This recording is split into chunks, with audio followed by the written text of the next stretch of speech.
Hello, everybody, and welcome. This is the Apostate Prophet. I hope you're having a fantastic day. I certainly am. Please let us know, everybody, if everything looks and sounds okay. Uh, can you say a few words, Mr. Perfect Dawa? Yes, I don't know if you hear me. Yeah. Yeah, I should be fine. Let me know if there's any discrepancy between the sounds, between the voices and all that. I'm here today with the Perfect Dawa, or also known as your name is Muji or Muji, something like Muji. Muji. Okay, is that short for Mujahid or Yes, something? Mujtaba. Short. Oh, okay. I see. So, how are you doing? I'm fine, thank you. And how about you? I'm good. Thank you so It's- much. yeah, thank you for this opportunity. I would love to talk about my why I converted to Islam. Okay. Yeah. Okay, you Yeah. converted to Islam? Yes, You I was. I'm a former apostate. Somebody asked me, "What does that mean?" I am born to a Muslim family, and at the age of 25, I started to think that if God exists or doesn't exist. After a few days, I decided, God doesn't exist, because I was looking for the evidences, yeah, but Mhm. I couldn't find it.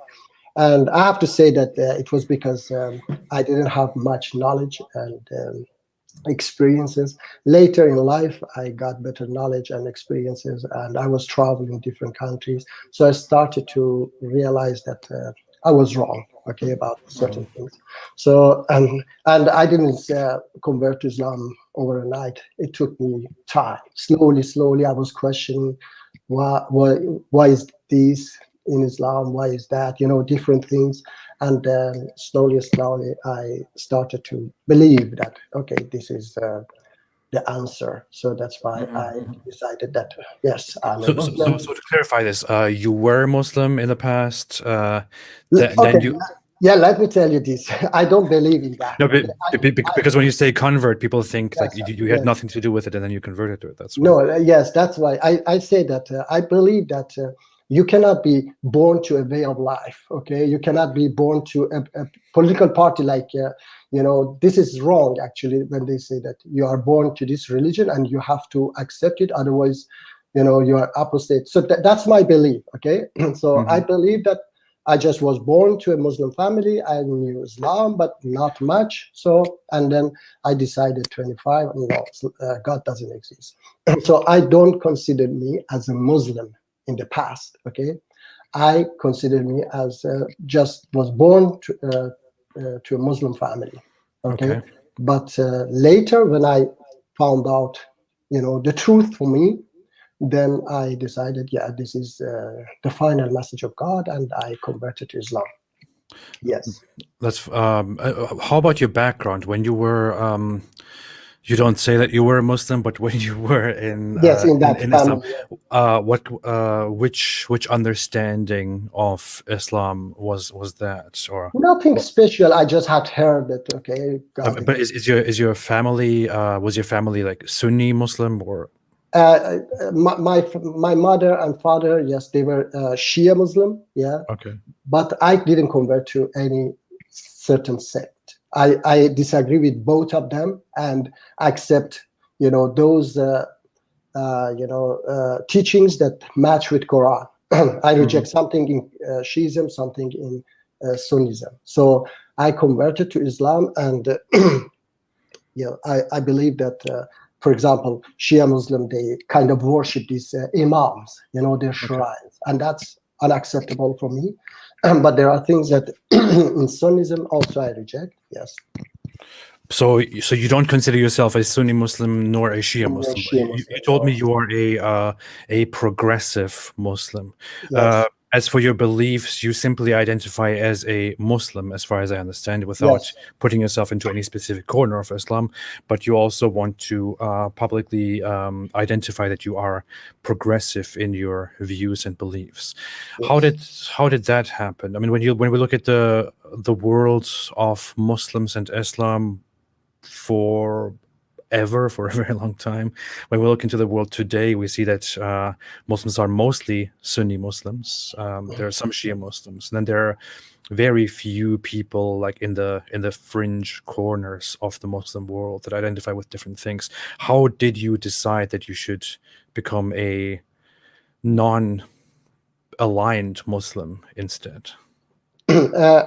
For example, I don't, believe that we have to cross our arms when we are praying. Okay, these things that I decide myself that okay, I do not accept this one, for example, because it's not mentioned in Quran and so on. So let me explain for you why I became a Muslim first. Okay, instead saying that about different sects.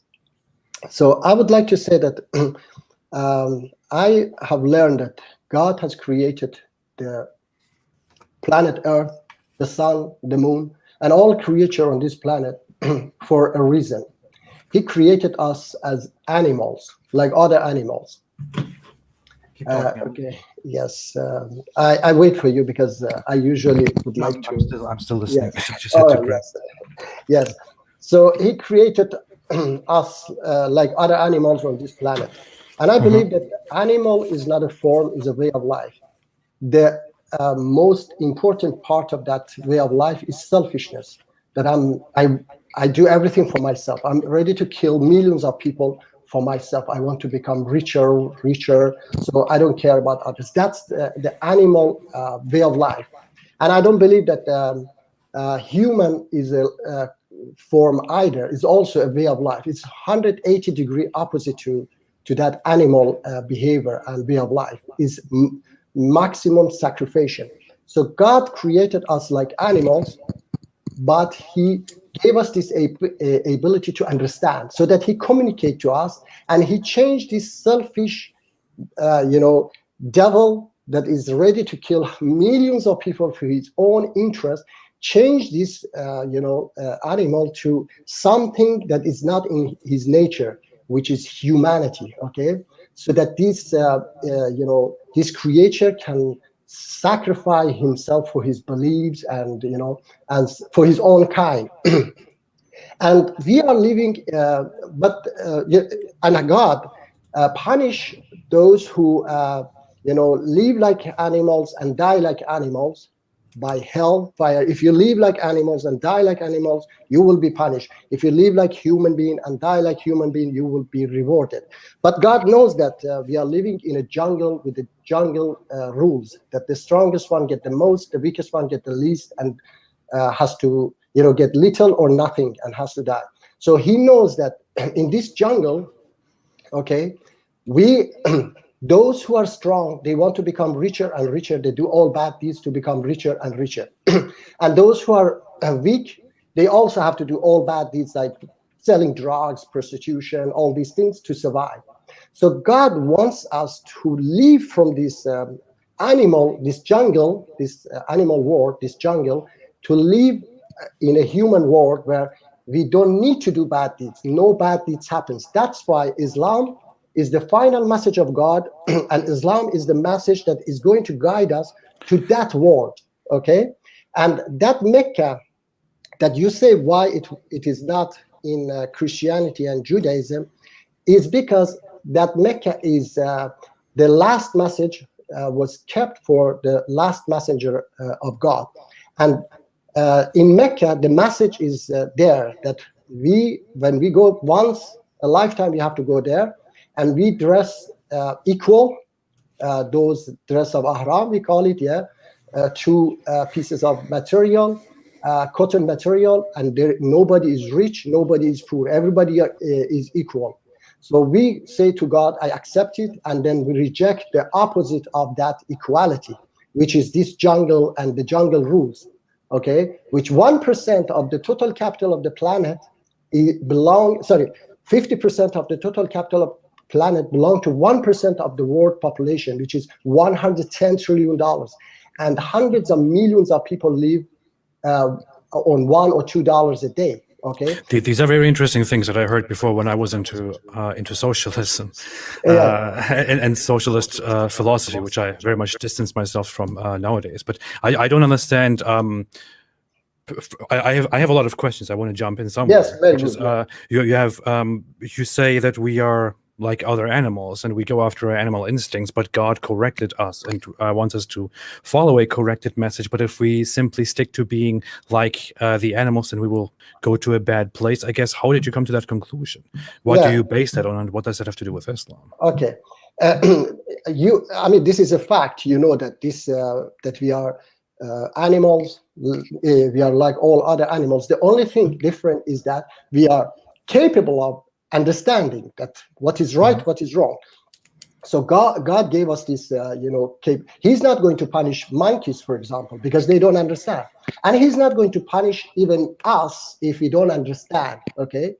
I believe in that if you don't understand something is wrong and we do it, He understands that okay, this person didn't understand it, and He says that I will forgive you if you did something without knowledge. Okay, so what about non-Muslims? What about those who don't follow Islam? All right, that one is what is it? I believe that as long as you live like a human being and die like a human being, okay, it doesn't matter. In the Islam I have learned, it doesn't matter what you believe in. It matters what you do. Okay, there are lots of verses that say, "Enter to my paradise for what you used to do." Okay, so if you are ISIS, if you are Taliban, and you are oppressing people, you are killing people, it doesn't matter that you say that I believe in Allah and so on. It matters what you do. Like even those Hippocrates around Prophet Muhammad, which is called munafiqun. Yeah, Allah cursed them for what they do, not for what they said. Okay, because they were saying we believe, but in reality they were not believing and they were doing bad deeds. So it is not about what you say; it's about what you do. All right. Yes. Okay. The thing is, your judgment of morality, of what people are supposed to do and what they do, is very arbitrary and it's very subjective. You are making these judgments about how people should be acting. Others will make certain judgments that will be completely in contradiction with how you view morality and how you view the expectations that this supposed God is has over from humanity. The people who go out and fight Islamic who become terrorists and who become theorists of Islamic revivalism and jihad justify it to themselves just as well, and they don't go out believing that they are doing something bad and something rebellious which they are not supposed to do. No, the people, I mean, if you read their own interpretations and understandings, I'm not talking about the average jihadi. The average jihadi is just as ignorant as the average Muslim. I'm talking about the scholarly, the learned ones who spread the message and who inform the masses about their message. They have obviously the understanding that what they are doing in terms of spreading, terrorism and fear and subjugating the enemies of Islam and this and that is not evil. It is actually good. And that those who label this stuff as evil are simply following their lustful human desires, while they are obeying Allah and exercising the commands and the morality which Allah, gave to them. So according to them, that is the right understanding. According to them, that is what Allah expects from them, not what you do. By their understanding, you would be just following your desires and leading people astray. Yes, but the thing is that, first of all, whatever I say is fact. Okay. For example, when I ask them what are those dress of ihram in Mecca dress, they cannot answer you. They say we don't know. Okay. So and then the reality, I explained for you that 1% of the world population, they own $110 trillion, and they don't stop there. They want to become richer and richer. So they create all problems in the world. They produce weapons. They sell weapons. Everybody kill each other. They sell drugs. They sell cigarettes, which kill 5 million people every year. All these bad deeds is because of this system that allows that 1%, okay, that 1% become richer and richer by selling weapons, by selling drugs, by human trafficking. Only human trafficking is $100 billion industry every year. And then it gives the opportunity to these scholars as well to become richer by lying to people, like I am Iranian, okay? If you can Google right now in front of you the history of Islamic terrorism, you cannot find a single terrorist attack by Muslims before 1979, when the Ayatollah Khomeini took the power in Iran. No, I have Googled it, I couldn't find it. When he took the power in Iran by the help of USA and UK, because they were afraid of Iranian revolution, okay, because they were afraid that the leftists take the power and they go towards Soviet Union. So they helped this Ayatollah Shaitan Khomeini to take the power. And when he took the power, so he started to spread, terrorism everywhere. 8 years Iran war. I think there's one thing that we shouldn't be confusing. You say that there was no terrorist activism before, the 70s. The issue is it was there. It just didn't exist in the shape and form and the terminology that we have it today. Okay, you mean that the belief was... We had, for example, vigilant violence within Muslim countries, within societies, within different countries forever. We can trace them back as far as right now. We can trace big numbers of that back to the Second World War, for example, and before. It's just that after that, societies in the world started opening up more. The caliphate fell in the First World War, where it took a long time afterward for these cultures to mix and for the Islamic society to weaken and to become vigilant within themselves, to attack the outsiders among them. That is just simply a different form of terrorism. What we have today is a new form of terrorism that people do due to the current social circumstances, due to their access of new weapons, and so on. I don't think that has much to do with somebody funding them or... Okay, conflict has been always everywhere, okay? But this current conflict could be actually not there at all, because if they, these powers, that 1% who want to sell their weapons, they want to buy cheap oil. So if they didn't support a terrorist regime that is there and spreading terrorism everywhere, okay, if they didn't support that and instead supported the opposition of that regime, okay, then there will be no Iran-Iraq war, there will be no Syrian war, there would be no Hezbollah in Lebanon, there would be no this Yemen war and all these, these other conflicts in the... let me first, I want to address that whole 1% thing, because the issue is... that's a very popular narrative. I don't know how much you know about me, but I was in the past, in my late teenage years, I was extremely interested in communism and socialism and all that. And the whole narrative of the rich leading, the world and being behind certain things, which descends into very insane conspiracy theories, is a very popular genre of fear mongering that is not only popular among progressive reformist religious movements, but also among secular political movements, and even among heavily fundamentalist religious movements. I don't know if you have ever read Sayyid Qutb and his book Milestones, for example, but he has the complete opposite viewpoint. He advocates for a future of Muslims who are extremely political and who take matters into their own hands. He is seen as the forerunner of the jihad that these ISIS and all the others currently are engaged in. And he ironically complains about the very same thing, that in the West, society has been corrupted by capitalism and by the rich taking control over things, and now they are trying to corrupt Muslim societies by exerting their power through wealth over the Muslims and trying to lead them astray and away from Islam. He would accuse you, for example, of being their puppet, while encouraging people who are like-minded, the Islamists, of getting away from such ideas and returning to the fundamentals of Islam. So you can bring this whole 1% narrative as much as you want, but it's just we hear it from all sides, and it doesn't really seem to support the message that you want to convey. Yeah, but Ebi, my brother, I don't know exactly what they mean with that, perhaps. I mean, I don't know exactly what the person you say what he means, but what I mean is the fact, okay, and it's a warning as well. Those who it was a UK organization that said that this 1% have 50% of the world, wealth, and they are going to become much richer by 2050, something 99% or something. It's not from Muslim or anybody, but anyway.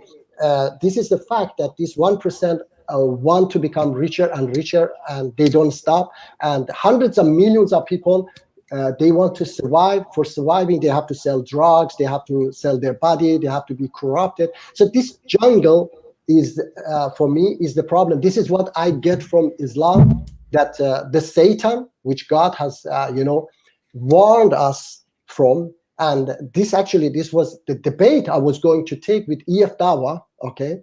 And unfortunately, after a few minutes, they blocked me because they couldn't answer my question about who Satan is, okay? And I wrote them, I even, complained. And they sent me an email. They said that what you say, this is the email, I don't know if you see it, This is Dawa. Yeah. They said that we cannot share, give you, platform, because we don't share your values. But they share their value, the platform with this backward ISIS Hayya Jew. Okay. I mean, EF Dawa is a bunch of dishonest hypocrites. We are aware of that. I'm pretty sure that they wouldn't host somebody like you because you are trying to interpret Islam differently and soften Islam in their view, and they want to preach the whole radical stuff while trying to act like everyone is scared of them. So another thing is that they say that they are gladiators of Islam. Okay, if you are gladiators of Islam, then you can prove me that I don't know Islam. Okay, simply as that. If if you disagree with me, there is a Christian guy called Rob. He's every week in their channel, 1 hour they talk to him, and he say Muslim are terrorists. How come you can share platform with him but not with me, even if I'm against that's different. They want to be 6 or 5 against 1, and at the end they just want to make it look like they just crushed him. That's how it works. The issue is, yes. Muji, I mean, this might be an unpopular opinion, especially in popular culture and in modern times. I honestly don't blame the 1% or the rich at all for things. I think it is entirely normal, entirely normal flow of things. Humans are supposed to. Yeah, I'm sorry. I have to stop you here. It's not. I don't say it's there. I say this is the jungle and the rules of the jungle, which gives them the opportunity. I want to get rid of this jungle rule. I was going to tell you about these mullahs of Iran. Okay, the leader, his name is Ayatollah Khamenei. If you check, he didn't have a single flat before revolution. Now he is estimated that he's $200 billion rich. So he's killing people, millions of people, because he wants to become richer and richer. So that's corruption. That's corruption. Yes, I just don't understand how this is human nature. This is what humans do. Humans want to survive. Humans want to look out for their own survival. As much as humans act like, and I'm sorry to say this, as much as humans act like they are they are so much caring and they act out of selflessness and this and that, even the most supposedly selfless act is usually done for your own benefit, because you want to have sympathy, you want compassion, you want to have something in return. It feels good to see others happy because it makes you happy in return, and so on. Or you want to get richer, you want to be more comfortable, and so on. But this is corruption. This is very normal human nature. Okay. I think the guys in America, or the guys in Hollywood, or somebody who is at the top of banking or fashion companies in Europe, and somebody who is at the top of a certain state or ideology in Iran or in the Islamic State, they are motivated intrinsically by the same human nature that just wants to look out for themselves, no matter how much they claim to be doing things for others. But the issue is, where is Islam in all this? And why would we go to Islam? Why would Islam specifically solve this problem? And even if Islam could specifically solve this problem, how does that mean that other ideologies and other beliefs cannot solve this problem? How does this mean that Islam is true? All right. Okay. As I said that, sorry, that this is there is a tool in Islam. Okay, that the tool is the Hajj. Okay, that we have to go there once a lifetime, experience the equality, and say, I accept it. Yeah, I accept it. Then we have to reject the opposite of the equality, which is the symbol of that is Satan. And Quran explains Satan is the one who spread poverty among you, okay, and lead you to all immorality. So this, and then we have to stand towards that equality every day and say, show me the right way to Allah. And the wrong way is the jungle and its rules, okay? So the right way is opposite to that. So you said that this human nature, I understand that's human nature, but you give the opportunity. This jungle and its rules give the opportunity to Ayatollah Khamenei, okay, to become billionaires by killing millions of people. If he didn't become billionaires, believe me, he's not sick. He's not sick to kill people, okay? I give you an example, my brother. Imagine that you have a diamond at your, I don't know, you live in flat or a house or whatever, okay, in your house. The diamond costs, okay, $7 million, for example.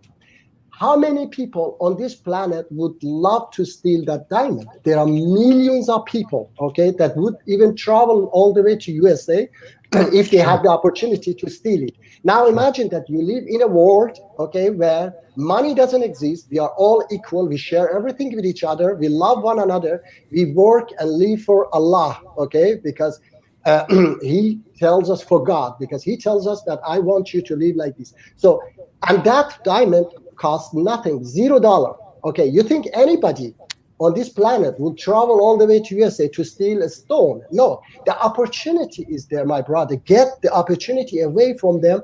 These tobacco companies that kill 5 million people every year, I have counted is 33 nuclear bomb that drop on Hiroshima, okay? They do it because they want to become richer and richer. If you take away this money, believe me, all of them, they close. Not even a pack of cigarette will be produced because they, you know, another thing is that producing. I understand this. I just feel like I'm getting back to. I just feel like I'm going back to my late teenage years and talking about the problem of capitalism and imperialism and how we should bring socialism to the world. No, it's not I don't see where Islam. I say it's Islam. Okay. Okay, but it's basically the same thing what you're preaching right now to me. It sounds like, I don't know. But here's the thing. I mean, the Quran says, for example, Allah will never accept those who seek a religion other than Islam, and in the hereafter they will be losers. It says, can those who who practice and those who don't practice be considered equal? It says those who don't believe are the worst of creatures, and these and all these things. You're talking about equality, but where do you get that from? I don't see it in the scripture nor in the history of Islam. All right, there are lots of them. I can give you. Let me to give you about that. I mean, you have a very a utopia, as it seems, but yes, I understand, but okay. For example, there is a verse in Quran, chapter 28, verse 5, and we wanted to confer favor upon those who were oppressed, mustazafin in Islam. In Islam, there are just two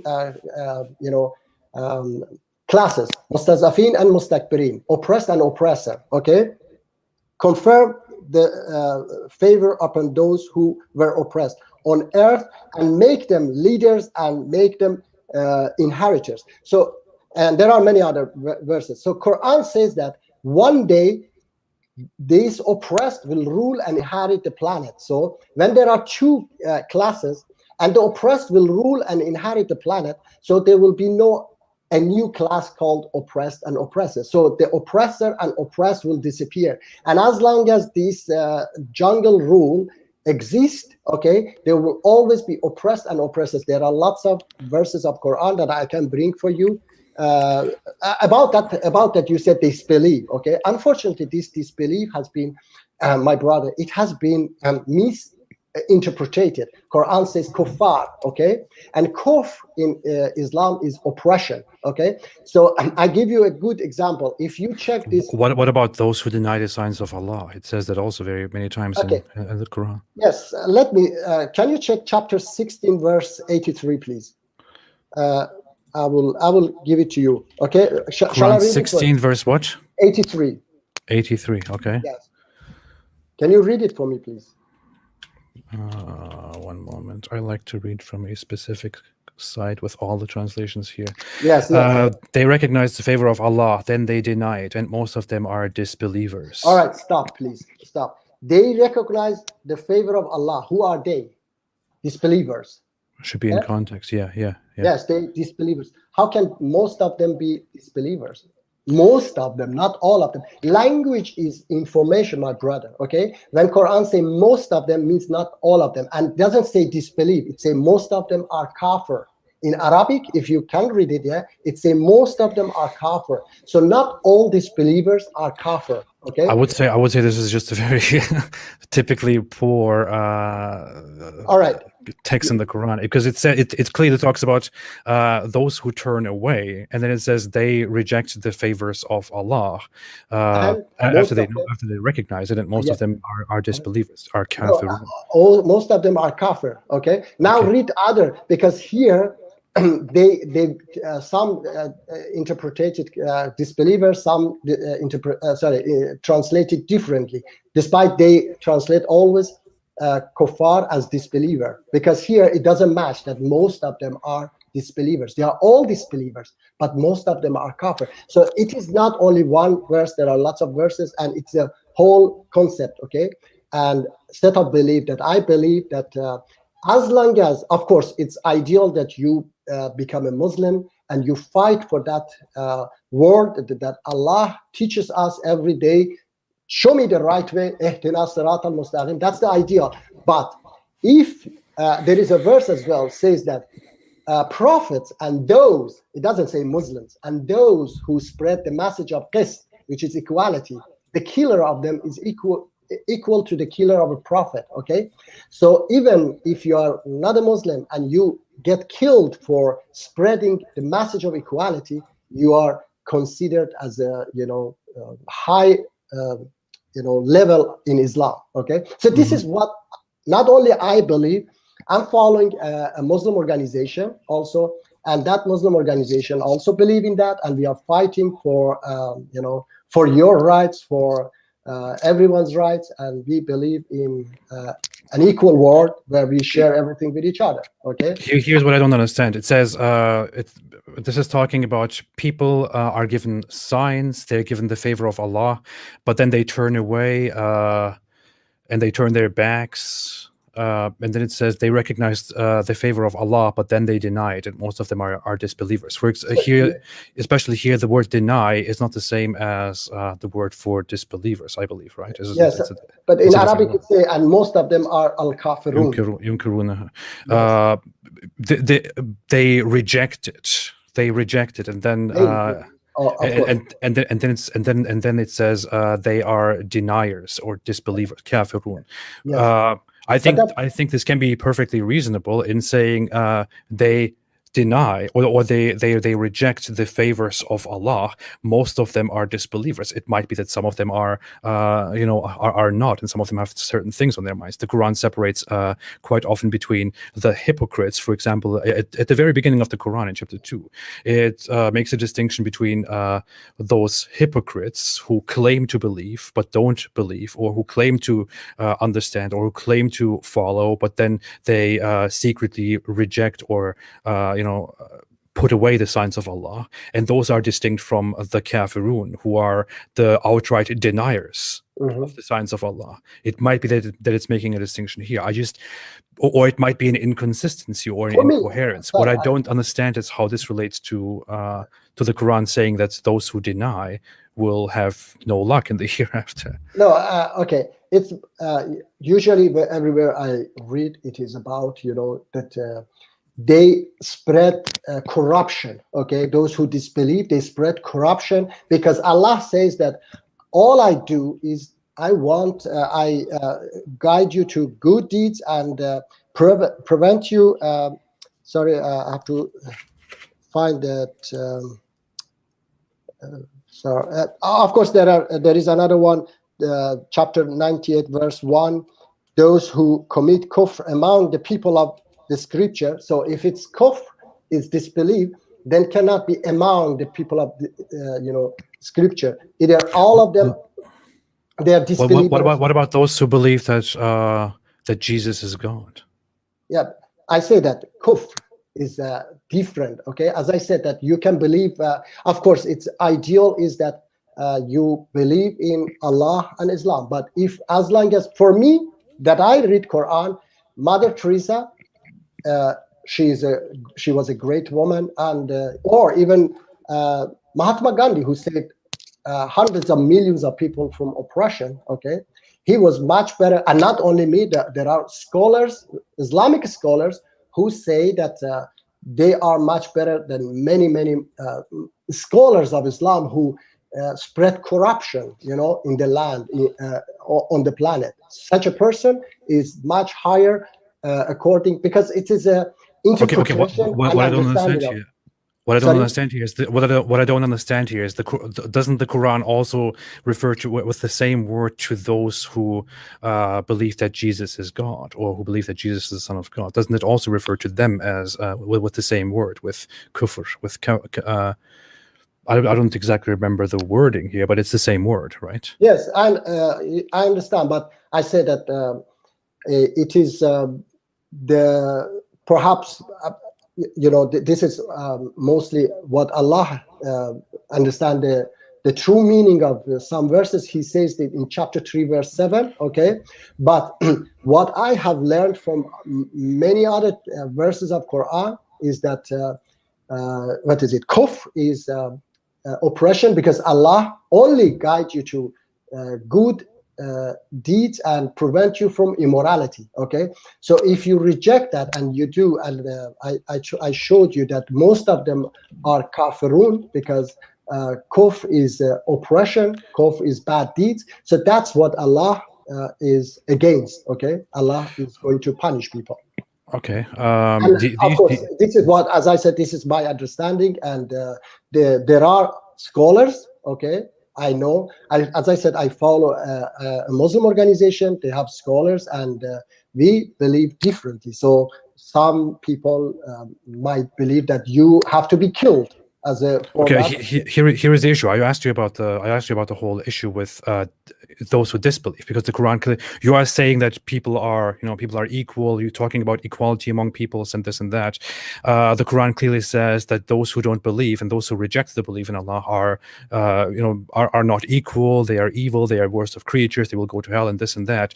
You say that the word kafir may refer to oppression or to something else. But if we open this specific Quran verse here, which I'm talking about, which is 572, and even the following one after that, this clearly says, they have certainly disbelieved, kafaru, who say Allah is the Messiah, the son of Mary, while the Messiah said, O children of Israel, worship him, and so on. Indeed, he who associates others with Allah, clearly in reference to those who worship Jesus, Allah has forbidden him paradise, and his refuge is the fire, and there are not for the wrongdoers any helpers. In the following verse after this, it clearly says, they have certainly disbelieved, who say Allah is the third of three. There is no God except one God, which implies that the Trinity, or the belief in three entities, is polytheism. And it says that them expects a painful punishment in the hereafter, and they will stay there forever. So this is clearly about not believing in the message of Islam and believing in a different religion instead. So okay. I cannot really reconcile that with what you are telling me. All right, but on another side, okay, these are what I understand, that Allah was talking to people at that time and was referring to certain Christians, because there are many verses. Many verses. For example, as I said here, chapter 98, verse 1, those who committed kufr among the people of scripture and the polytheists did not give up kufr until the came to them clear evidence. Okay, so those, when it says those who commit kufr, means not all of them. Another chapter 98 verse 6, indeed they who committed kufr among the people of scripture and the polytheists will be in the fire of hell. It says among because it's referring to the people of the scripture by the Quran's understanding. I think it makes it quite clear in two different phases. Those people of the book before the arrival of Islam and those after his arrival. The distinction that it makes here is that before Muhammad arrived, before his final message arrived, those people were righteous. But after Muhammad arrived with the Quran, if they now reject Muhammad, then they have become disbelievers, which is why it says kufr among those who are people of the book, because not all of the people of the book are kafir. Those who reject Muhammad after his arrival are kafir, according to the Islamic understanding. I think that's very well established in Islamic theology. All right, but chapter 60 verse 8 to 9, Allah does not forbid you from those who do not fight you. This is about everybody, that we do not fight you because of your religion, and do not expel you from your homes, from being righteous towards them and acting justly towards them. Indeed, Allah loves those who act justly. Then in chapter 3 verse... Okay, but what does justly mean? Can you define Can you define justly objectively? Just there are many verses that explain that we have to be, forgiving and I mean, I cannot just right now explain for you, but chapters. There is no objective understanding of what justice is. That it's completely dependent on the point of view of whoever defines justice.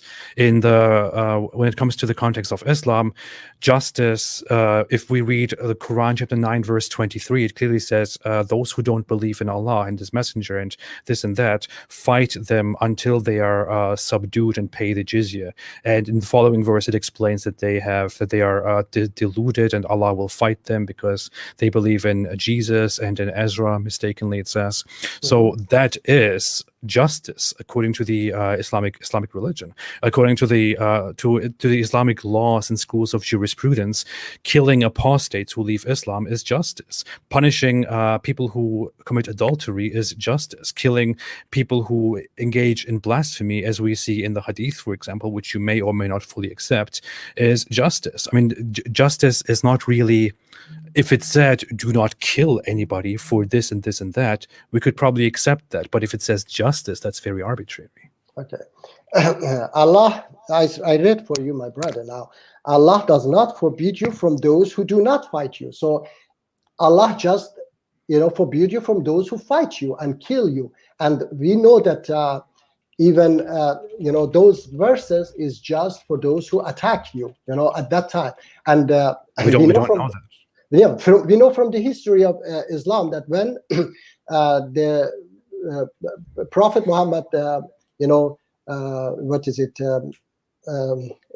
asked them for ceasefire, and they accepted the pagans, the 10 years ceasefire. He accepted right away, okay, and they didn't attack. And then when he occupied Mecca, he could easily kill Abu Sufyan and his wife, because Abu Sufyan killed hundreds of Muslims, but he forgave everyone, even Mecca residents. But if I was a political leader and I was in the minority and I fought with these people who are obviously in control of my home and who are in the majority and that I barely measured up to now, I would probably also make some compromises and come to a peace agreement, which is why in the Treaty of Hudaybiyah, for example, Muhammad made compromises and his followers were outraged about them, and they even openly expressed their anger to him until he justified it and calmed them down. This is known in Islamic history and in Islamic jurisprudence as a compromise due to the given circumstances. But as soon as here is the issue, he conquers Mecca, he initially forgives people, but in the next year he says the polytheists will no longer be allowed to come to the Kaaba and continue their practices. From now on, they are forbidden because they are unclean, they are filthy. After that, he goes through the land and commands the destruction of Dhul Khalasa, which is a temple in Yemen, which resembles the Kaaba. He has he and his companions and successors have all the polytheistic temples in the land destroyed upon his orders and the orders of the caliphate, which is why they are lost, and has their caretakers killed. So clearly there is an element of injustice according to them, and even according to our modern understanding here, which according to Islam is not injustice, it is justice. The Quran verse that you gave as an example, 60 verse 9, says that Allah does not forbid you from being kind or from being just toward them. Just toward them, which again doesn't mean anything, because the Quran also orders many other things, and Muhammad also ordered to be quite cruel toward groups of people, including toward people like me who left Islam, which is why it is the scholarly consensus among Muslims to kill apostates, which I think is not justice, but according to Islam it is. Okay, when you say Islam, my brother, you have to distinguish between the Islam that I believe and there are scholars. I told you I follow an organization that also fighting against Iranian regime in 42 years, and they fought not because they were disagree with some verses of Quran or some kind of prayers. They fought against this Ayatollah Shaitan Khomeini because he was going to oppress people. He was going to the first people who came out and demonstrated against him for this forced hijab was this Muslim organization, that you have no right to force the religion on anybody. Okay, and this apostate. Somebody asked also even there are scholars who cannot defend it. There are scholars who I saw even on Peace TV. There was a scholar. This Peace TV belonged to Zakir Naik. Zakir Naik himself, he believed that apostates should get killed. But there was a scholar on his channel in front of a crowd. He was trying to show through Quran that this apostasy law is against Quran, because Quran says clearly those who believed and disbelieved, those who believed and disbelieved again. So never Quran says that you have to kill them. There is nowhere in Quran written. And it never says you should not kill them, which is why there is no direct contradiction, which is why they agreed, which is why Muslim scholars vastly agreed that this is no contradiction to the Quran. Yes, no, because there is a contradiction with Quran is that what is it? There is no compulsion to religion. You cannot force anybody to Islam. Okay, so people have to accept Islam. That's a great contradiction to Islam. And then the same. I would disagree. I think when you look at Quran chapter 9 verse 29, which says that you should fight those who don't believe and should force them to certain conditions, and also after that Muhammad says clearly that with the disbelievers you should offer Islam to them and give them the choices of accepting Islam, dying, fleeing, or becoming inferiors. This may not be directly forcing Islam, as in say I convert to Islam or else, but this is technically forcing. All right. You clearly take it as disbelief. As I said, it's a kuffar, okay? And it was only that time, okay, that they were fighting against these pagans who were attacking them, okay? No, and that's not true. That's baseless. That's not true. Let me see. When they made this ceasefire treaty, they were not attacking them. They were preaching to them. Allah even says that when you capture them, preach for them, they may hear your words and they convert to Islam. So because those who don't know, so those who don't know, okay, some people know and they reject it anyway and they want to fight you. Anyway, my brother, this is what I understand from Islam, and then that the source of that, who said that kill apostate, the source of that said that Prophet Muhammad, peace be upon him, spread the moon to half. which you don't believe, I don't believe either. Why I have to believe the other one when I don't believe in this one? Because this one goes also against Quran. Quran never said that Prophet Muhammad split the moon. Okay, but anyway, my issue is here that there is a you have cancer in your body and you have pain everywhere in your body. Okay, there is a doctor that has this cure for your cancer. So this doctor maybe have done something in the past, or that you disagree, maybe slap a patient, but the cure, you accept that this cure, this medicine cure your cancer. I urge you to take that cure, so that we live in a world where, because I'm a human being, I don't want to live in a world where children are dying of hunger or get killed by bomb. I'm sure that you don't want either to live in such a jungle. Okay, so but that is just an appeal to emotion. I'm sorry to interrupt you on that, Muji, but that is demagoguery. I'm sorry, but that's an appeal to emotion. There is no way out of this jungle. That's never what I said. I'm saying you cannot. I could say, guys, don't you see all the people who are dying and all the people who are starving? Please, we must do this. Why will you not accept this? That is an appeal to emotion. Everyone can say that. People of different beliefs can say that. People of different political ideologies say that. I experienced it myself as well. I simply don't see how Islam would come into the equation and solve this problem. It's like you want to give an example of medicine, of healing. I could compare Islam to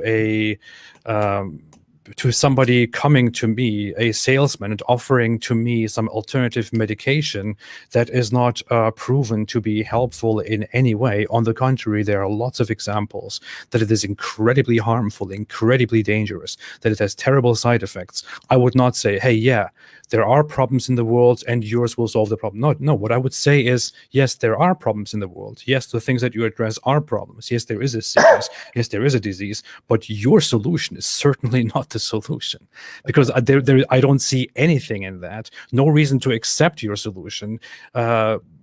No reason to dismiss all the bad impacts of your solution. I simply don't buy it. So let's talk about that. That's the best thing, not to talk about 1400 years ago, that many things we might not understand. So let's talk about today. I would like to say that you are a prophet, okay? And if you give me the solution, I will follow you, because I converted to Islam, all right?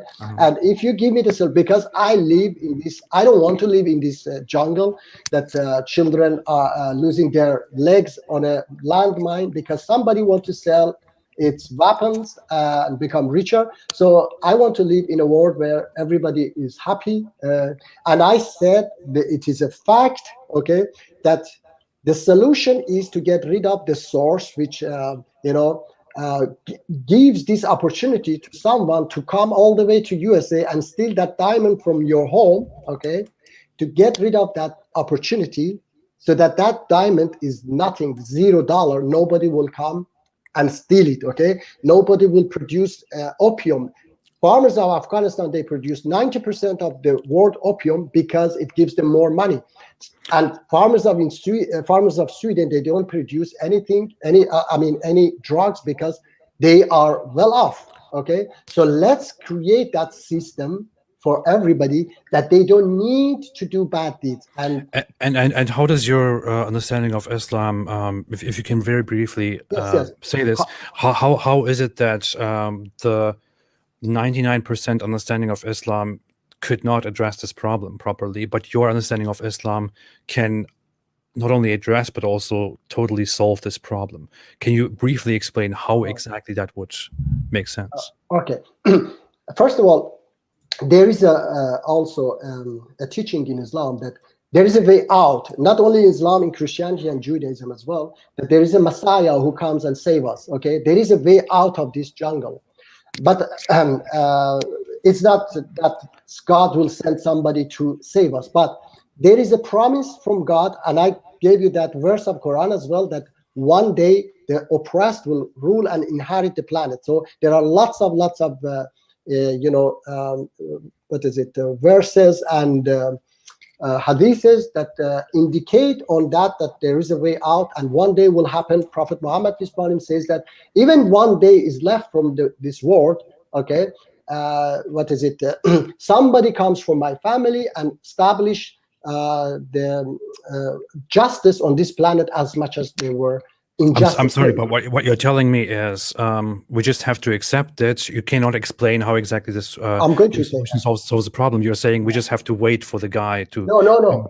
I'm not going to say that, because I don't believe that a guy comes. Okay, I say to everybody that we are the Messiah because the guidance is there. And then one more thing is that somebody wrote about that prophecy of Prophet Muhammad. Yeah, that he said that the judgment day. First of all, it's against Quran. Quran says that if they ask you, say that the knowledge of the Sa'at, yeah, the Qiyamah, the end, is only with Allah, and you don't know. So what I explained for you, that the meaning of creation is that we get out of this jungle and live in that human world, and nothing will happen to this planet until we pass that line. Okay, so this prophecy is absolutely, because otherwise Allah has Allah has failed. Okay, I say Allah has failed if it's going to get he has. It doesn't make any sense to me at all. But for me, yeah, I understand. But for me, yes, my brother, for me, he hasn't, and it will happen. Okay. Okay, but how? I simply don't. I simply can't. I simply can't get them. I mean, these are very nice words, but I don't see how it makes sense. The way is, I told you, we stand towards the equality which happens in Mecca. Okay, we go there and experience. So we stand towards that equality and prostrate to equality. That show me the right way, and Allah has shown us the right way 1400 years. Okay, that the way is to get rid of the inequality and live equal. It is the way out of this jungle. So simple as that. Let's share everything with each other. Love one another, all right, and get rid of this system that gives opportunity to that 1% of the world population. Okay, so I got it. We need equality. Okay. Yes. I have a solution. Yes, good. Come to me, gather around me. Let's build a compound together. I will manage it. I will be at the center of it, and I will make sure that we can preserve equality for everyone forever. This will solve all the problems in the world, and I will openly preach that everybody is always equal to me and to everyone else among each other. How is that different? Why would if equality is the solution, and we say, well, Islam will just bring it? Well, how will it be brought by Islam? How is Islam related to this? How is Islam the trigger to this equality? Okay. Some people say I should start such a cult. Maybe I'm thinking about it right now. I don't know. Yeah. Okay. No, the thing is that if I said that there is a verse as well in Quran that if you preach that, okay, and you get killed, AP, if you preach that, which is called qist in Quran, okay, which is equality. If you preach that and you get killed, you are martyr, despite you don't believe, in God and so on. So some Muslim now will be, how do you say that? Okay, but this is what I understand. If you preach that and fight for that, okay, but what I say is that the magnet of Islam is much stronger than what you say, because what you say is just he's crazy, he's a human being, okay? But what Allah says, if you believe that this is what Allah says, the Almighty God, the Creator says, then that's help much better. It gives more energy to people and more belief. This is what I understand, okay? Well, but Christianity also says that all humans are equal before God. All are created in the image of God, and all are equal before all men are equal. Yes. It says that in the Buddhist understanding, you will learn that we are all. None of us is supposed to be attached to things and be superior to each other. That is the cause of suffering. So these are ideas, thoughts that are spread around the world and that naturally emerge because that's how the course of things in nature go. I simply don't understand. I mean, Islam can make the claim. My point was that I can make the claim as well. My point was not that I will be as successful as Islam. I don't even want to be. Maybe I do. I don't know. But my point was everybody can make the claim. Yeah. Okay. Let's everybody make the claim, but let's everybody make this claim that this jungle and the rules of the jungle that gives opportunity to people to become richer by killing others, by being corrupted, by all these bad deeds. Let's get rid of it. If you can, I love it. I will follow you. Okay. But how? Islam explicitly teaches that those who believe and those who disbelieve are not equal. Islam explicitly preaches that certain people are not equal to each other. It preaches that genders are not equal to each other. We just went through it. It preaches that those who deny and those who believe in certain things are evil, horrible, wicked, whatever it is. How?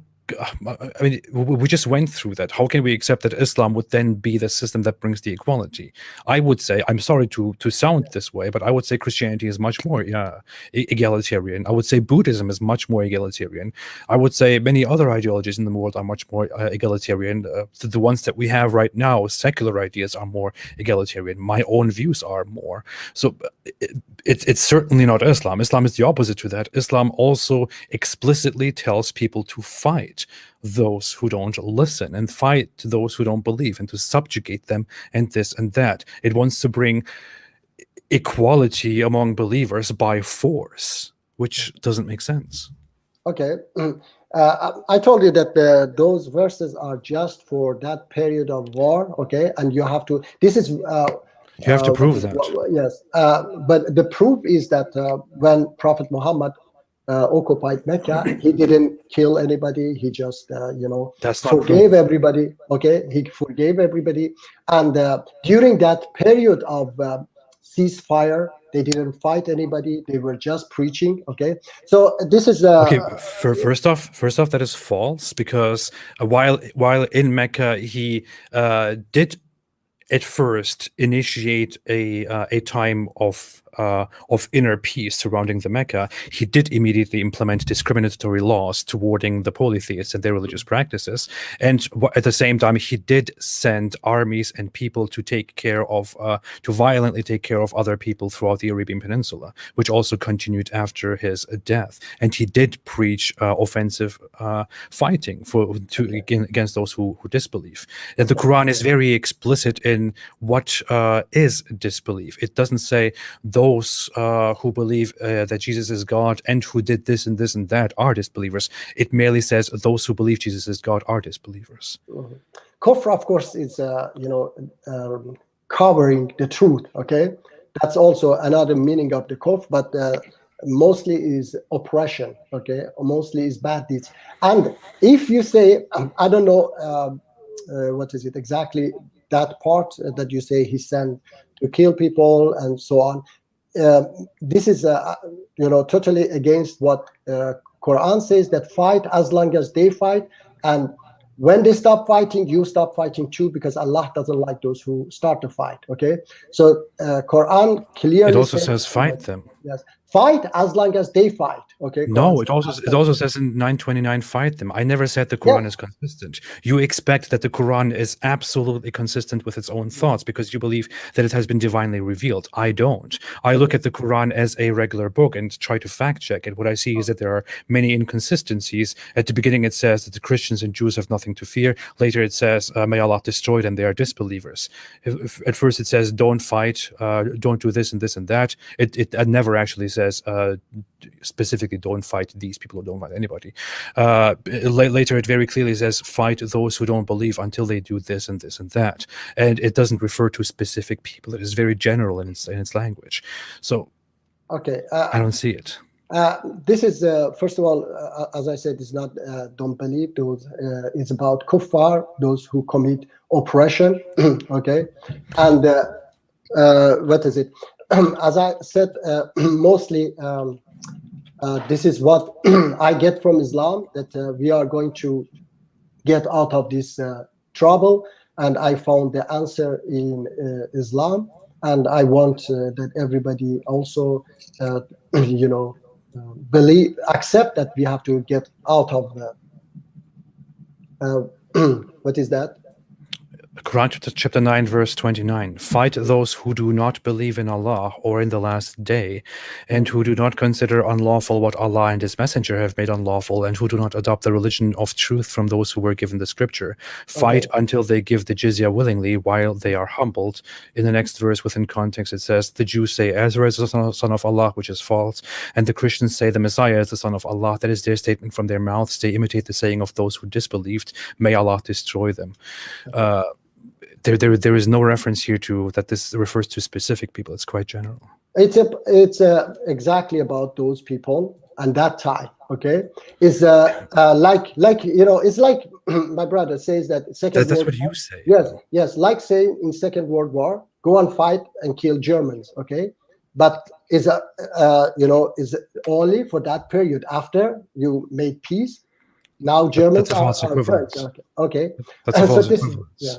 This is what I believe and what I know from Quran, and many scholars also accept it, that it is, we have no right to oppress people. We have no right to, force anybody, la ikraha fi din as well, force anybody to Islam. Quran says that I forbid you from those who fight you and kill you, not those who don't fight you and kill you. And Quran says that fight as long as they fight. Okay, so I would like to. Mujib, I just have one question. Yes.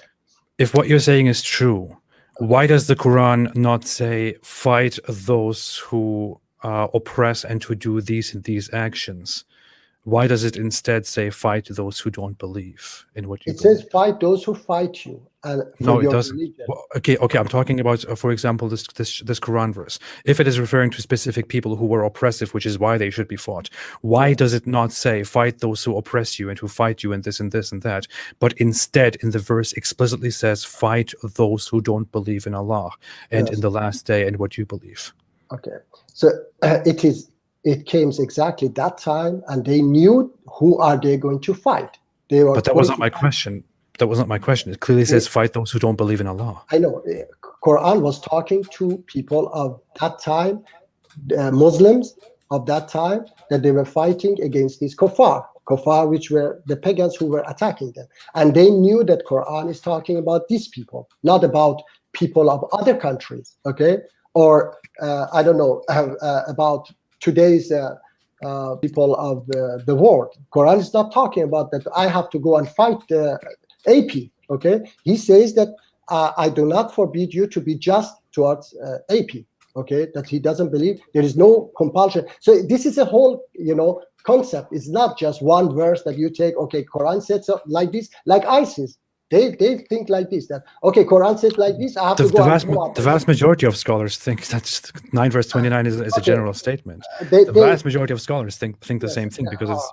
Unfortunately, they also think that we have to stone the adulterers, okay? Yeah. Which is terrible, because that the person who wrote that, in that hadith, he says that Quran is incomplete, because I have had debate with scholars, and they one of them was his name was Sheikh Masari from London. He was so ashamed to share the video with me, because he said that, Umar radiallahu, he was old, he didn't remember, he said this hadith, okay? Because the hadith says that Quran is incomplete. There is a verse of Quran is missing, okay? And they never think that how come, it was 2 verses actually, yeah? I don't know if you know the hadith. 2 verses of Quran missing because a goat ate them. those verses of Quran. So these scholars, unfortunately, somebody wrote that how come that all these scholars are wrong?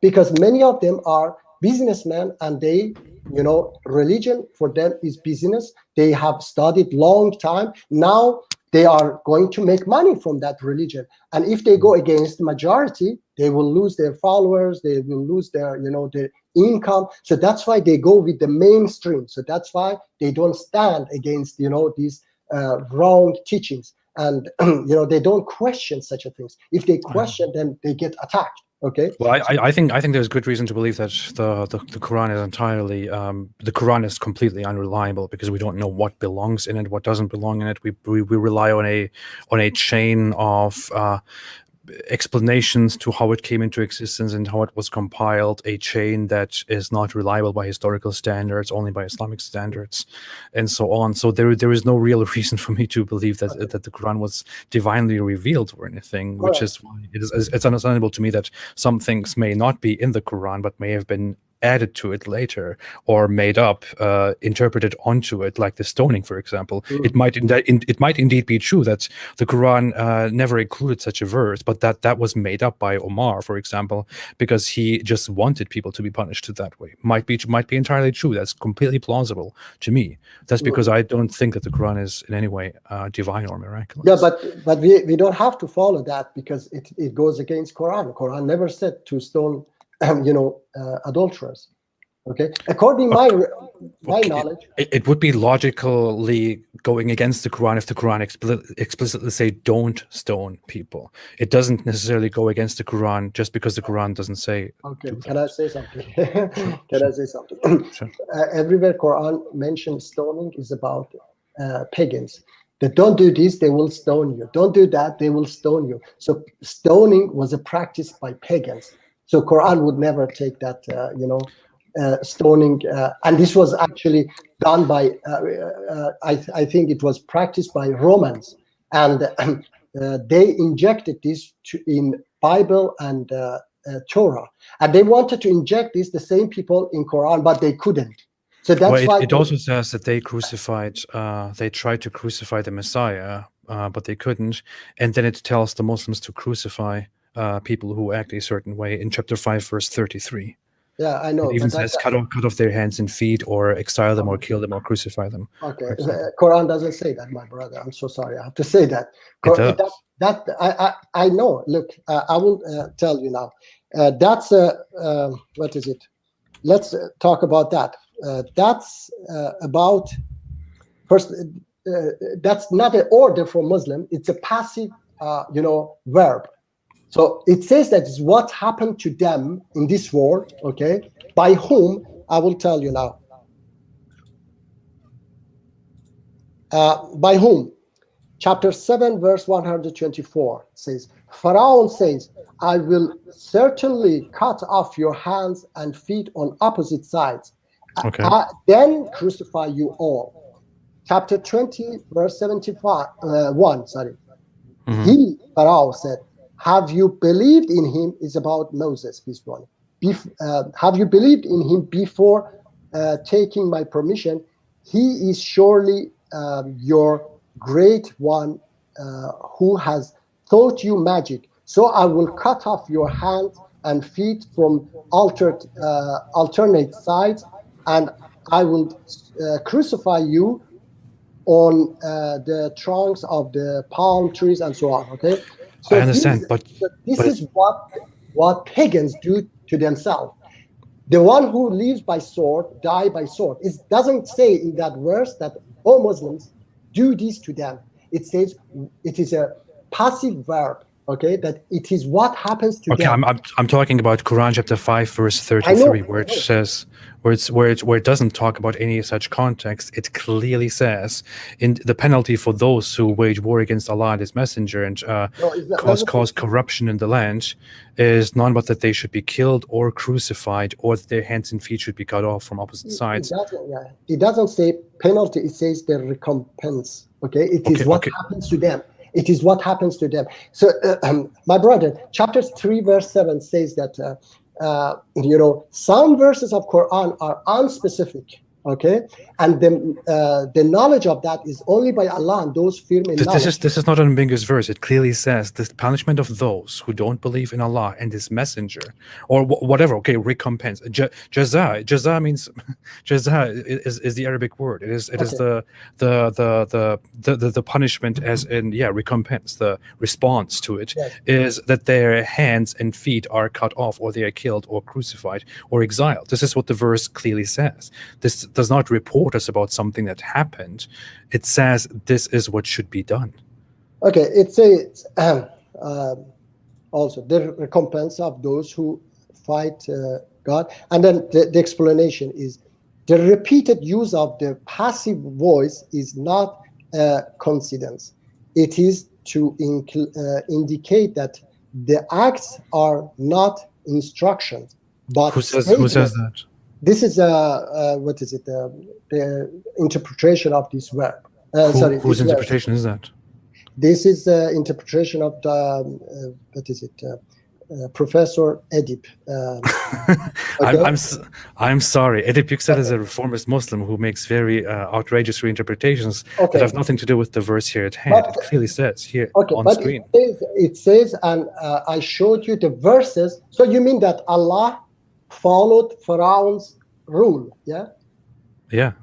Yeah. So Allah followed a barbaric rules of Pharaoh. No. Yes. That's what I meant, because you said stoning can't be within Islam because stoning is mentioned as something that the pagans did. So Islam would never do that, which is why I told you it also says that crucifixion was something that those bad people did, but it also tells Muslims to crucify people, as clearly demonstrated here. It says the penalty for those who wage war against Allah and His Messenger and strive upon earth to cause corruption is none but that they be killed or crucified, or that their hands and feet be cut off from opposite sides, or that they should be exiled from the land. This is a disgrace of this world, and in the hereafter is a great punishment. In fact, if you want to check this within the context, we see that Muhammad did. He didn't crucify them, as far as I remember, but he did cut off their hands and feet from opposite sides and branded their eyes and let them bleed out, because they were robbers who did something similar to certain camel owners. Okay. Yeah, I know that that terrible fabricated, hadith about urine, camel urine. Okay, and I wouldn't say it's fabricated, but yeah, that exactly that one. This is what I believe, that this is fabricated because it goes against Quran. Okay, Quranic verses that it says that if you want to punish, you punish equally. If you have to punish, okay, but if you are patient, is better for you. So Quran, Allah says that punish equally, and if you are patient, so Allah guide us to be forgiven against those who commit crimes. So, and I can read from what is it, Ali. This is the closest person to Prophet Muhammad, peace be upon him. Ali radiallahu, is writing to his governor of Egypt. Says people do bad deeds because of different reasons, intentionally or by mistake. But you forgive them as you expect that your God forgives you your bad deeds. You are stronger than the people, but remember that the one who put you there is stronger than you, and God is the strongest. So another one, the worst people for you. These are beautiful teachings of. I do not deny that Islamic figures and Islamic people have an understanding of preaching compassion and preaching justice and preaching this and that. The issue is many people do that who would also, by your understanding, be engaging in terrible behavior. I would never claim that Islam is consistent, because the same Ali is also reported, according to a well-known hadith, to have burned certain people who left Islam.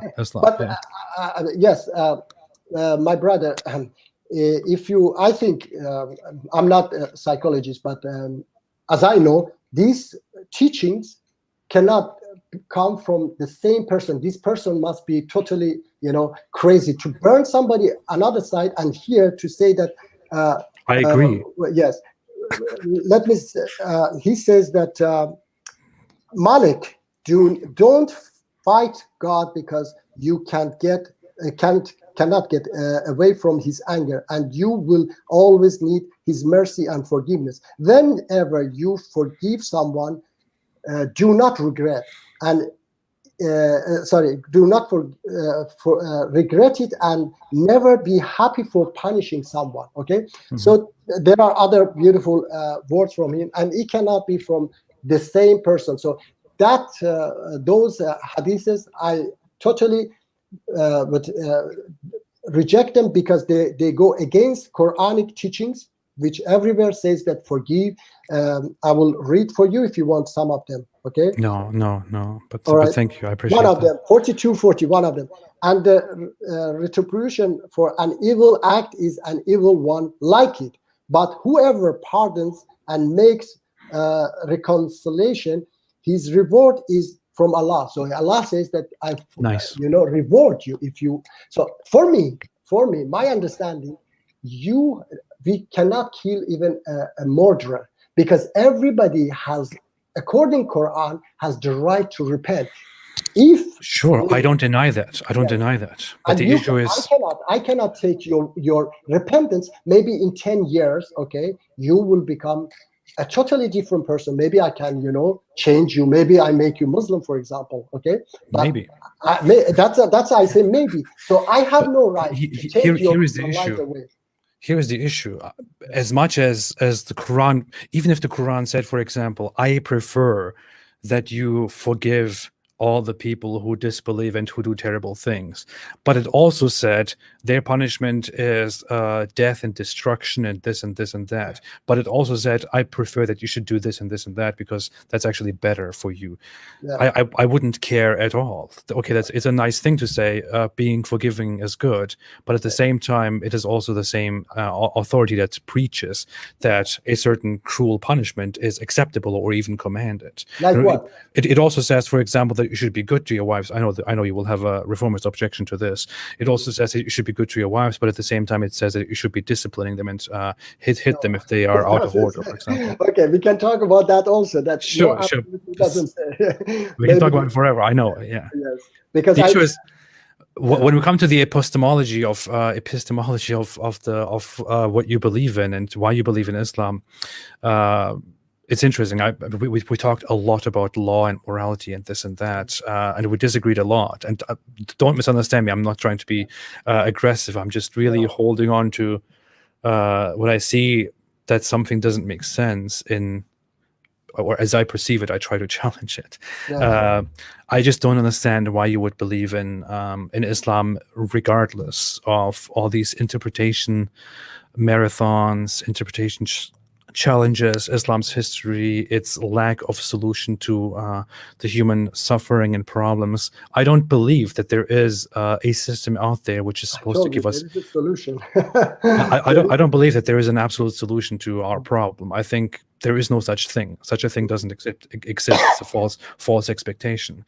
You think it is Islam, but I don't understand at all why you would think it is Islam, other than that you just want to believe in that for certain reasons. But I told you that this is very rational, that this jungle and the rules of the jungle is the source of all problem, that Quran and Abrahamic religion, for me, my understanding, describe it as Satan. Okay, and Quran wants that we get rid of this satanic system, and I can prove to anybody that Satan is just this system that allow people to kill each other and become richer and richer, to do all bad deeds in order to become richer and richer, corruption, prostitution, all bad deeds. Okay, so this is the source, and Allah wants us to get rid of this source, and one day it will happen. That's why I was going to, discuss with this EF Dawa to prove them that Allah doesn't give time to Satan until Qiyamah. There is a limited time for him. One day, Satan will disappear from our life. So there will be nobody who can fool us. So this is a very, very deep discussion and long discussion, Yeah, but we are way over our time. We said we would go about an hour. Yes. But I wish that once, because we want, I'm on your side to fight these, extremists, all right? And I defend your rights to talk and express yourself. And I wish that once maybe you can invite Haqiqat Jew so that I can debate him. And then he will not come again here on my to channel. prove him that he has no knowledge of Islam when he says these crazy things. And I don't believe that we need a bigger enemy to Islam than these people, unfortunately. Okay, because as a Muslim, I hate their Islam, and I'm the biggest enemy of that Islam. And I have fought that Islam 42 years. I have lost my brother, by the way. They killed my brother as well, executed him. In 1988, this Ayatollah Khomeini, he executed 30,000 political prisoners within few months, okay? So we have been fighting these extremists in 42 years now. And yes, I hate them, and they are terrible. the biggest enemy of Islam, and I wish we can, stop them. I didn't know that. I'm very sorry about that. No, I understand. Thank you very much. 33 years ago, and he was 2 years older than me, and we didn't get even a grave, a body, because they buried them in mass graves. All right, unfortunately. But anyway, I wish that. Well, thank you so much. I really appreciate that. Yes. And all the best. I have to say, I don't think that your understanding of Islam is in alignment with the tradition with Islam itself. Yeah. I don't think it's in alignment with the traditional understanding of Islam. I don't think it is doable. I don't think it will work. But I do think I would prefer it if all Muslims were like you in their understanding of Islam. I would absolutely prefer that. I don't want these crazy nut jobs to walk around and preach their nonsense. I would absolutely prefer that. I wish you good luck and all the best. We will actually have a debate on this weekend on Saturday, right? Of course. You and I will have a debate about who represents Islam and all that. Yes.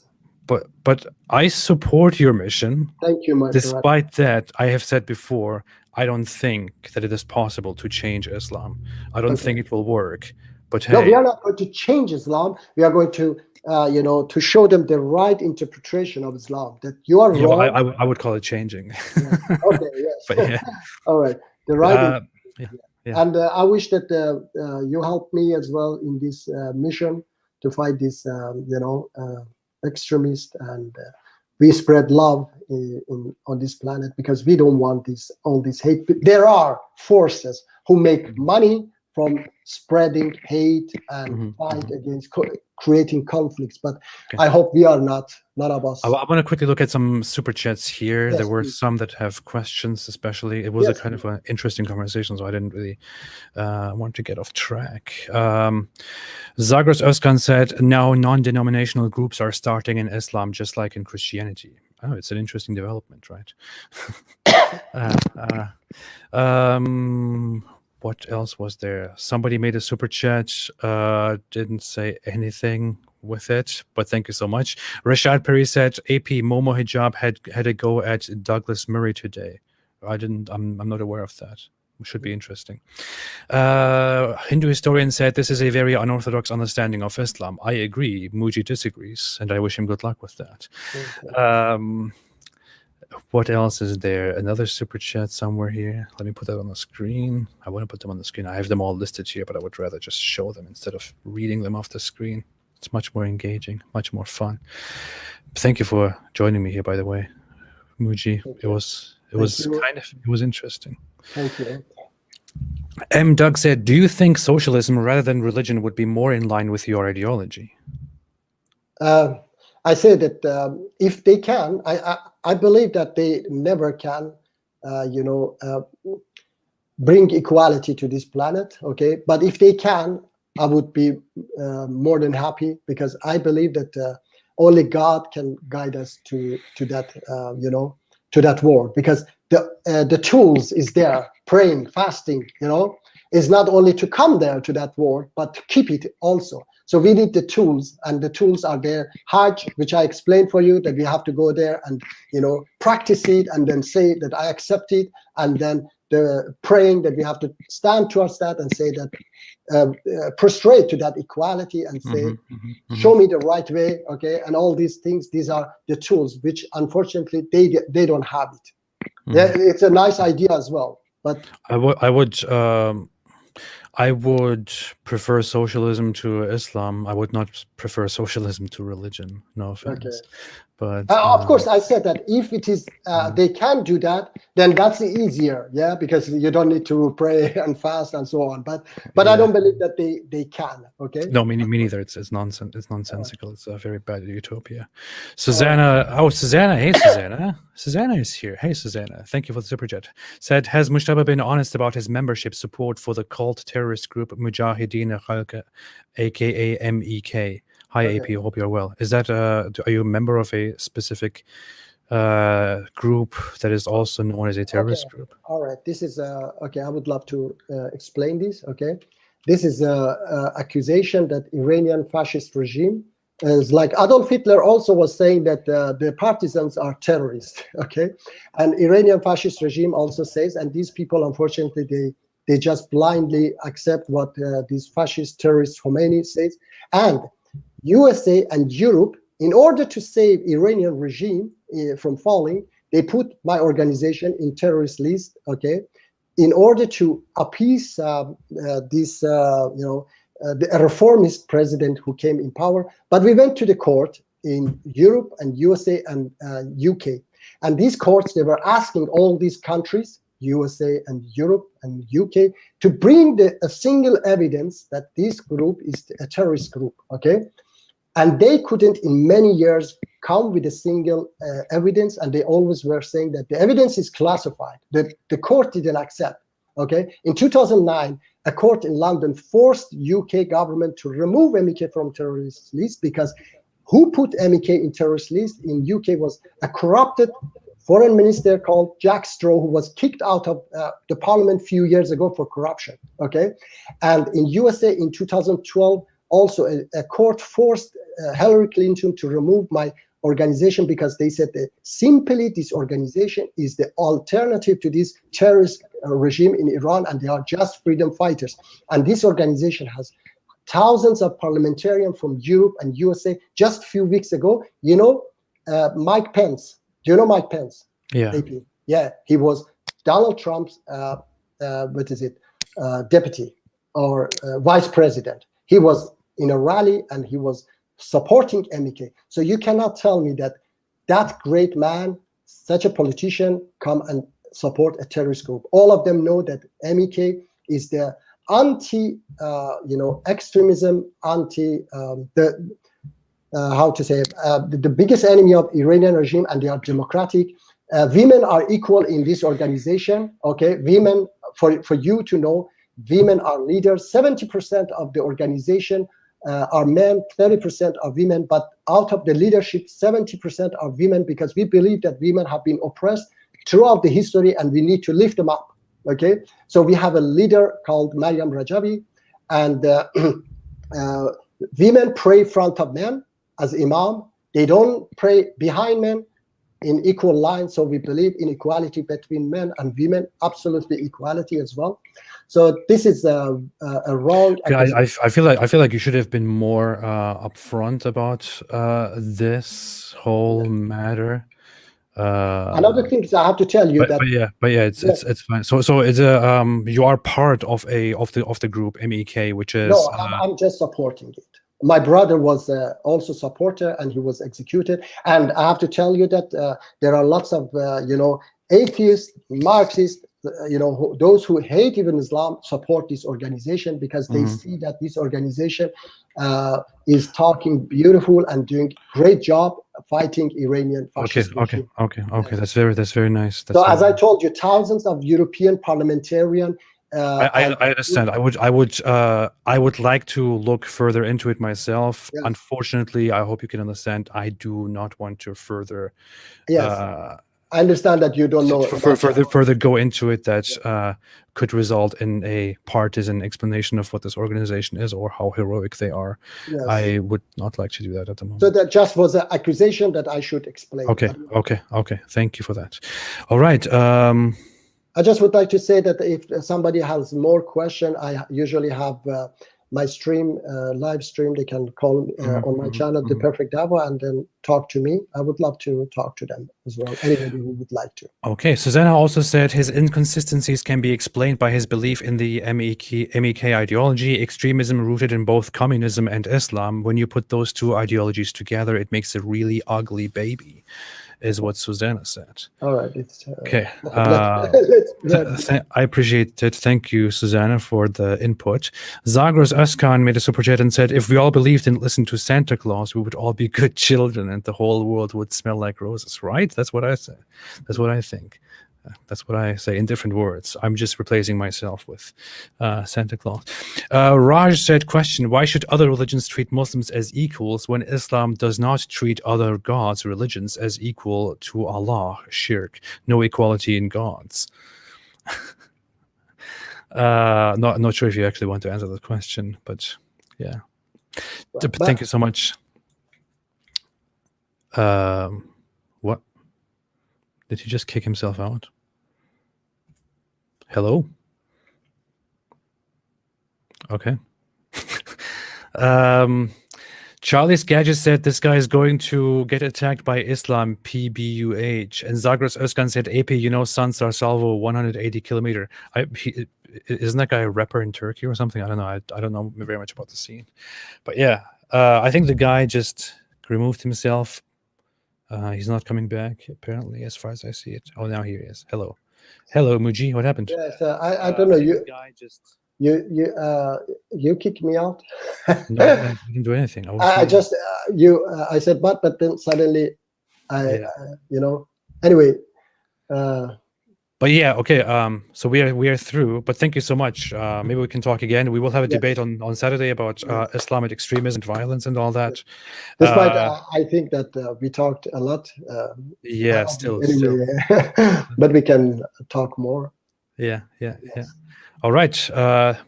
Thanks everybody for watching. Thanks for joining. Thank you, Muji, for the conversation. By the way, I just say, because some people usually say that Taqiyya, this about when I call you brother, okay?